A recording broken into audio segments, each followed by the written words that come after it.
For those of you who are just joining us, thank you for being here. I'm Emma Wolk. I'm the director of the honors program, and it is my pleasure to introduce our next speaker, BaileyGalicia, who worked with Dr. Celine Gunner on a presentation called New Norms of Charismatic Rule, an interdisciplinary study of democracy in Tunisia and Turkey. Bailey submitted a recorded presentation that I'm going to play in just a moment.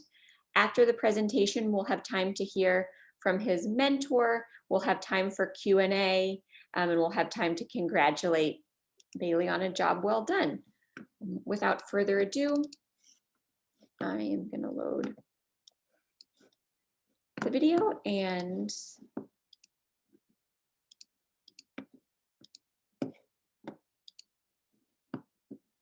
anyone could give me some indication when I start if the audio is coming through. I'd really appreciate it.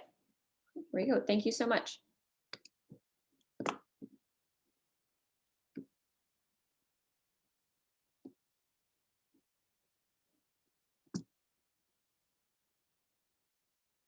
I'm not hearing the audio.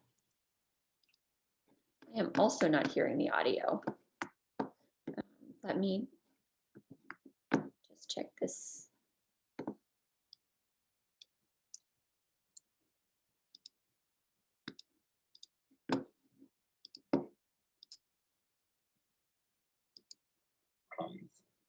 Then I use this sort.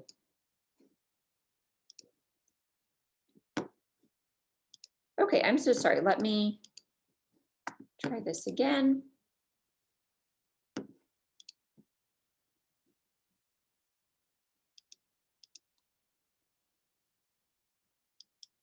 So without further ado, let's get started.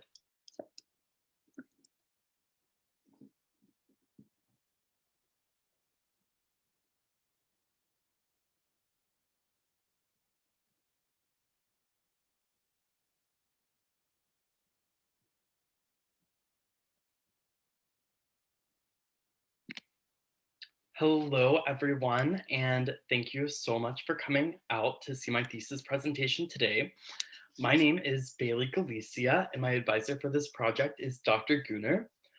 As you can see, my thesis is entitled New Norms of Charismatic Rule, and it is an interdisciplinary study of democracy in Turkey and Tunisia.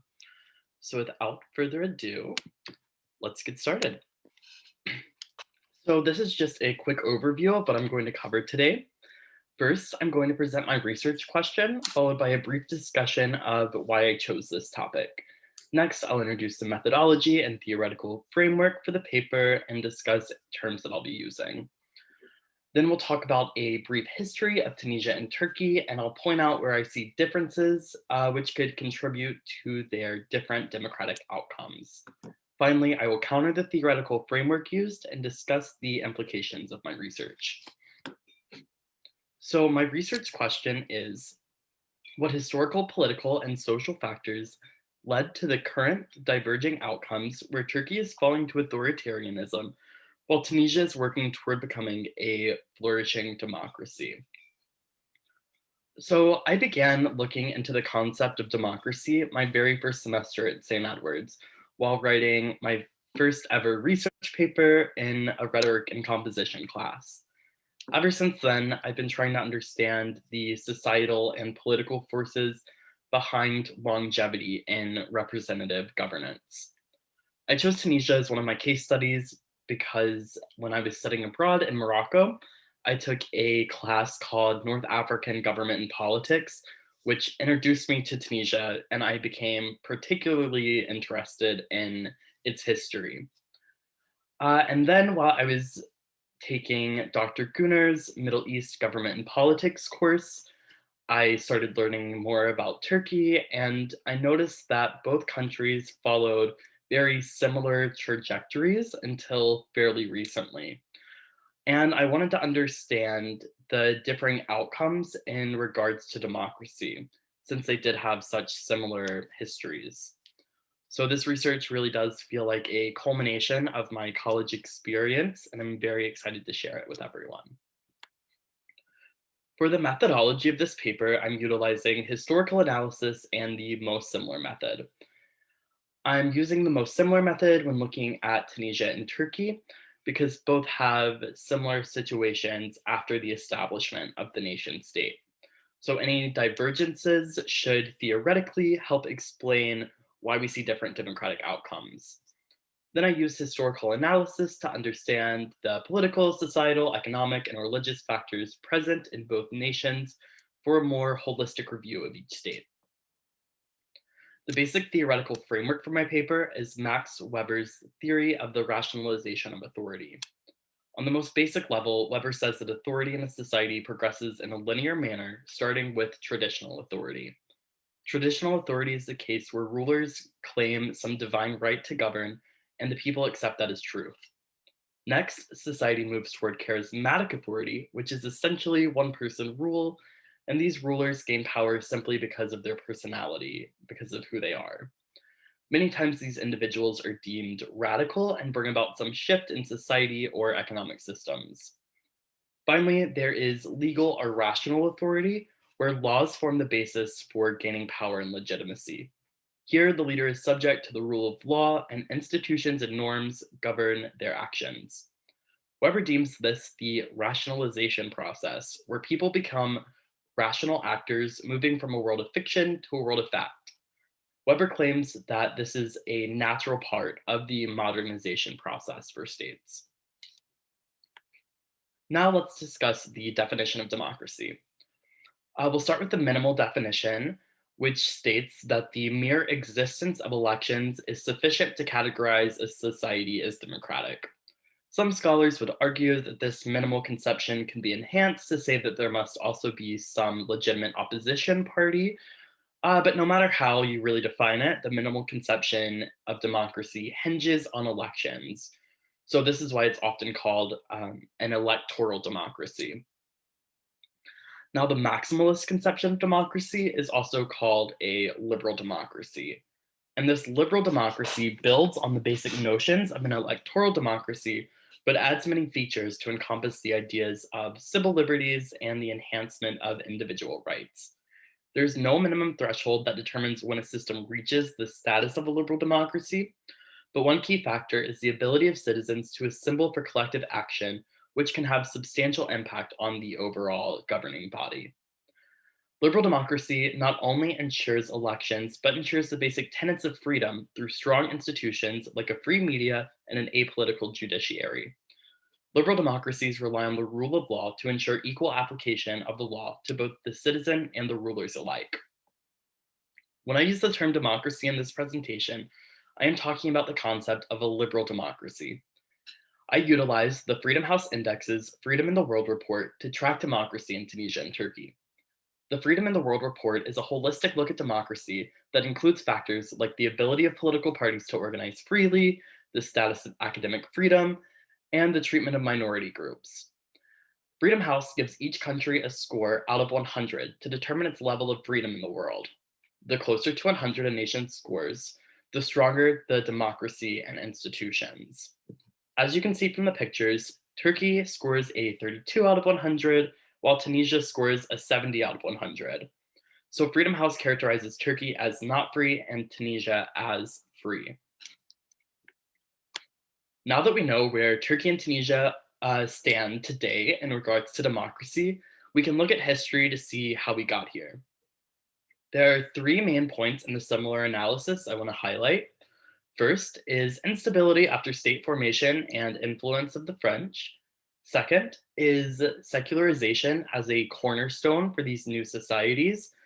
And third is Islamist opposition to the establishment and their eventual emergence as strong political forces. So we'll excuse me, we will begin this discussion with Turkey. Turkey became an independent state in 1923 after a nationalist struggle led by Kemal Ataturk. Kemal wanted to modernize Turkey to reflect more Western states, and his systems were heavily influenced by the French secular regime. Many changes followed the adoption of Turkey's 1924 constitution, including abolishing religious schools, closing ministries dealing with Islamic jurisprudence, and replacing the Arabic alphabet. This repression of religion and Islamic culture in the public sphere coincided with the adoption of a more democratic government, with the elected parliament being the pinnacle of their new constitution. After Kemal's death in 1938, Turkey faced a turbulent political period with coups in 1960, 1971, and 1980 that were executed by the military in order to ensure the preservation of a secular state. Political parties were able to form, but were in constant fear of overthrow by the military if they became too influential. Islamist parties were commonplace, but were quickly abolished by the Constitutional Court after formation. And this cycle continued on and on. And it wasn't until 2002 that an Islamist party, the Justice and Development Party, was able to gain substantial traction through the electoral process. Since then, the Justice and Development Party has remained in power, led by Erdogan, who is the current president of Turkey. Now let's look at Tunisia. Tunisia was colonized by France until 1956, and Bourguiba became the independent nation's first president. Bourguiba's reign saw policies of secularization, where he reinterpreted the fundamentals of Islam to gain legitimacy for his rule. He wanted to limit Islam's influence in the public sphere because he witnessed Islam's success in organizing mass amounts of people during the colonial independence movement. Bourguiba's changes to the status quo included reinterpreting family law, merging Sharia courts with secular institutions, abolishing religious schools, legalizing abortion, and even encouraging Muslims to work instead of fast during Ramadan during a particularly turbulent economic period. But Bourguiba failed to galvanize Tunisians around these sweeping secularization policies, and this gave rise to Islamist movements in the 1970s. Bourguiba instituted crackdowns on the Islamists, but around the same time, a coup took Bourguiba from power, resulting in Ben Ali becoming the next president. Ben Ali initially allowed Islamists to operate freely to gain wide support in the wake of his coup, but his rule quickly proved to be more repressive than Bourguiba's. Ben Ali created a large-scale surveillance state to monitor any potential threats to power, especially the Islamist. At this time, the leader of the main Islamist party, Ghannouchi, was forced into exile. Ben Ali's system of repression and corruption remained in place until the Arab Spring in 2011 sent Ben Ali out of power and opened Tunisia to the freedom to decide their own government systems. So, what makes up the differences in democratic outcomes that we see today? I argue that influence of individual actors is key to understanding where Turkey and Tunisia diverge. Since coming to power, Erdogan in Turkey has worked to erode democratic accountability and desecularize the country. He has groomed a deeply loyal base of supporters, and now rhetoric in Turkish politics has devolved into pro-Erdogan or anti-Erdogan camps. He has accused opposition leaders of corruption and sentenced them to exile while stacking the judiciary with regime loyalists to insulate his power. As a response to an attempted coup in 2016, Erdogan held a constitutional referendum in 2017 to turn Turkey into a presidential system of government with himself at the helm of power. This referendum and his transition to the presidency was voted on by the people and passed, but claims of widespread voter fraud delegitimized his mandate to govern. Now, Erdogan's government uses the guise of security concerns prompted by the 2016 coup attempt to reject academic freedom, reject media freedom, and to tarnish the civil liberties of minority populations. Expulsion and state-sponsored torture of opposition figures are commonplace in the regime, and these practices are upheld by the co-opted judiciary. Tunisia has followed a very different path. Soon after Ben Ali was overthrown in 2011, Tunisia held elections and Ghannouchi's party, Ennahda, won power in a landslide, but political tensions were mounting in the country. Liberals and former Ben Ali loyalists were terrified that Islamist groups were terrified that Islamist rule would lead to unrest similar to their nearby neighbors in Egypt. Islamists were charged with the murder of liberal politicians, and Tunisia was on the brink of a civil war. Ghannouchi formed a coalition with liberals and with former Ben Ali regimes loyalist to find a way to bring down the temperature in Tunisia and move the country toward rule by the people. Ghannouchi agreed to give up Ennahda's newly mandated power to a caretaker government until a constitution could be created and new elections could take place. This move by Ghannouchi created backlash from the more traditionalist members of his party, but it is credited as one of the key moments that could ensure the longevity of Tunisia's democratic experiment. Erdogan has amassed power for himself, while Ghannouchi used moderation and compromise to ensure the stability of democracy. So it appears Weber's theory of the rationalization of authority may be wrong. Both states have reached the level of legal authority, but it appears Turkey is falling back to charismatic authority under Erdogan. I would argue this is not the full story. Let's talk about populism.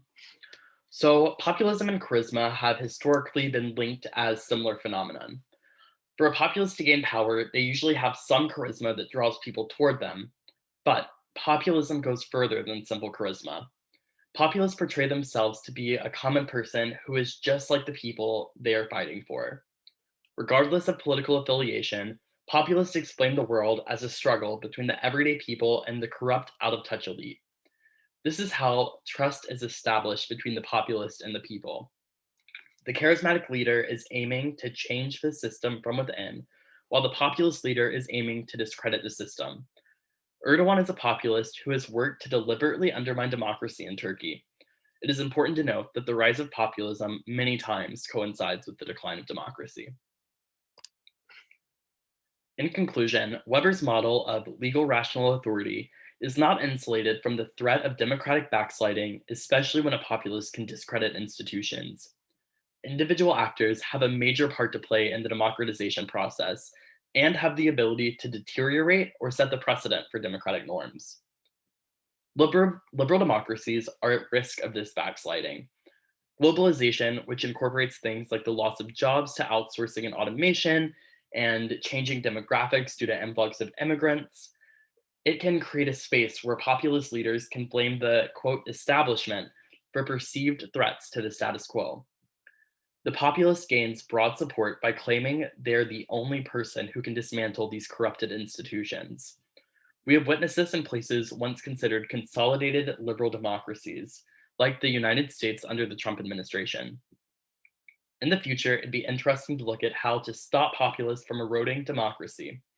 Populism has emerged as a legitimate ideology that has resulted in upset elections across the globe. The next question to tackle is what must we do to our institutions to ensure that the rise of populism does not lead to the deterioration of democracy? And that's all I've got today. Thank you so much for coming out.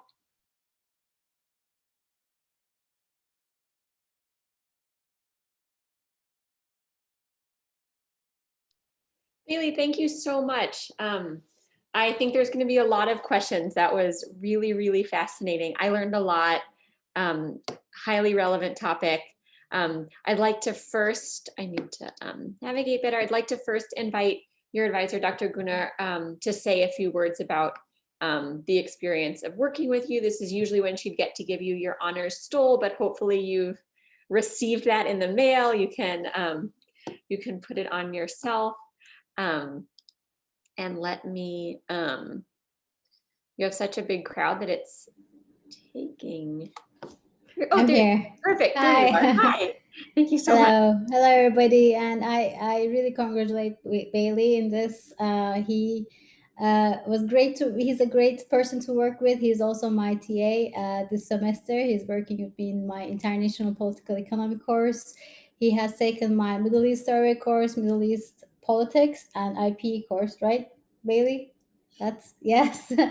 Yeah, I think this was an awesome, actually, research project for us, and he did help me to see, some points. We actually started with secularism, so we were kind of looking at Tunisia and Turkey and what made, the big question is again like what is different in these societies that kind of produced democratic backsliding in one, and more like pro-democratic regimes in the other, right? And this is kind of a big question that political science overall tries to answer. And then throughout our research, like we have kind of like brainstormed back and forth, and Bailey did really great, his part was, he did his own research, and we came up with the populism, and we have kind of find that actually this is the really kind of that the variable, I guess, that makes this difference, right? So in one country we have seen this democratic backsliding, and in the other one there's still kind of progress towards democracy. And then we have seen that these cases of democratic backsliding can go and happen in very consolidated democracies like the United States. So no democracy is kind of really isolated from the populism. And in political science, this is something that is kind of trending right now, like populism. What is populism? Like, how can we really prevent our regimes or democracies from the populist governments and leaders, I guess. So thank you very much, Bailey, and look forward to working with you in the future. So I do kind of give the yeah. Perfect. The long distance. Stall, yes, the stall. Long Yes. distance Longest stall. virtual long. Huh. Yes, virtual. Thank you Collaboration. so much to both of you. This has really been fascinating. I don't want to take the first question, so I'll reach out to the audience. Is there someone who would like to start off our Q&A with Bailey?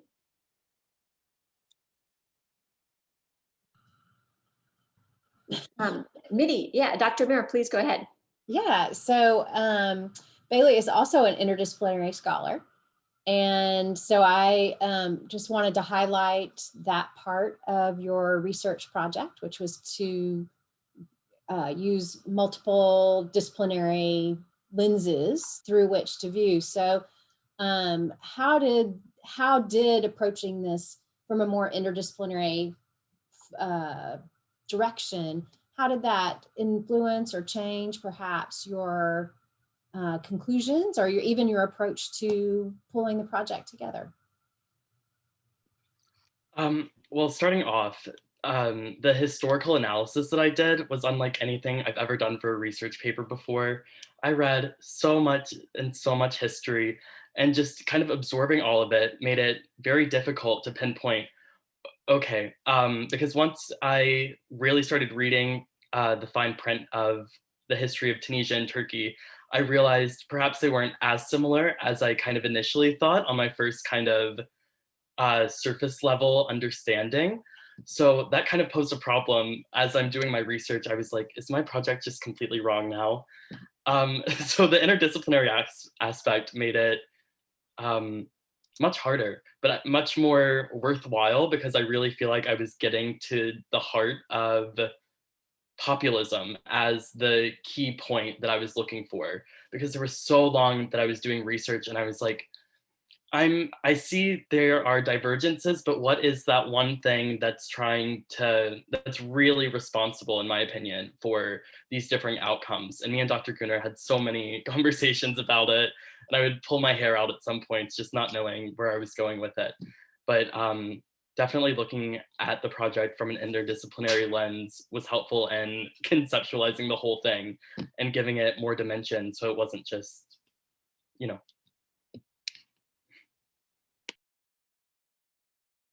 Thank you. Yeah, Aryan? Yeah, so by the way, congrats. It was awesome. Great job. I was kind of wondering, because I kind of went through the same kind of craziness of wondering, was there a relationship here or not? How did you kind of divide your work between the writing of the actual paper and like maybe your prep, trying to decide what to look at? Like, how did that process look? So starting out the research, I took the, the thesis prep course last semester. And Dina was my professor. So shout out to Dina in the crowd. Thank you so much for all of your help. And originally my project was going to be about how democratization under Islamist parties in both Turkey and Tunisia, And then as I was going along, it just kind of broadened out further and further until we found populism. But honestly, having that whole semester to really do research and flesh out the topic was wonderful, because I don't know how I could have done all of this in one semester. So definitely last semester, with Dina's help and guidance, getting all of the kind of preliminary things done. And then Dr. Guna really helped me pinpoint exactly what it was and put it into an actual paper. Bailey, this is Caroline. How are you? And congratulations. Oh, thank you. I wanted, this is a little bit outside the scope of your thesis, but I know you have experience in Morocco, and I'm curious, when you look particularly at where Morocco is and what your thoughts are about the future of Tunisia, how you compare those two based on both your research on Tunisia and your personal experience in Morocco. So I decided not to use Morocco for the paper just because it's a monarchy and there's so much else that goes into Morocco's history. And I just found the similarities between Tunisia and Turkey to be more applicable for the research. And honestly, just because of how much research I've been doing on Tunisia and Turkey, those have kind of been like tunnel vision for the last almost year at this point. So I guess I can't speak too much to what I see in Morocco as of now. But I'd say Morocco is kind of in the middle of Tunisia and Turkey, because the monarchy does have all of the power, but they're loosening restrictions. So there are local elections, even though the king gets to kind of decide who runs in the elections and whatnot. So it'll be really interesting to see, I don't know, how the whole region really adapts to the 21st century and survives the legacy of the Arab Spring. I'll ask one thing real quick, Bailey. So you use Weber as your model, right? Do you and you saw some problems with Weber as you looked at the progression of authority. Are there any other, just thinking about political theory? This is tough. So don't feel like you have to answer it exact. But can you think of a theorist that might be helpful here if you didn't stay with the Weber model? That might be interesting, maybe Machiavelli or Machiavelli's transition from the Prince to the Republic, that kind of model. Okay, I took your political theory class 2 years ago, so I know. fresh in my mind. But yeah, I guess Machiavelli would be I'd really have to do some more research to really flesh out and relearn again what his argument was. What do you think, David? I'm just curious. Yeah, that's where I am. I'm kind of thinking Machiavelli here, because you have the initial stage where there's a system, that there's chaos, and the prince steps in, establishes order, and then transition into the institutions that create the authority and not the individual. But there's always in Machiavelli the idea that there is this immortality of the great lawgiver that remains in the statues. I mean, think about our republic. You have the monuments and the great sort of cathedrals of democracy. And so the institutions take precedence over the individual.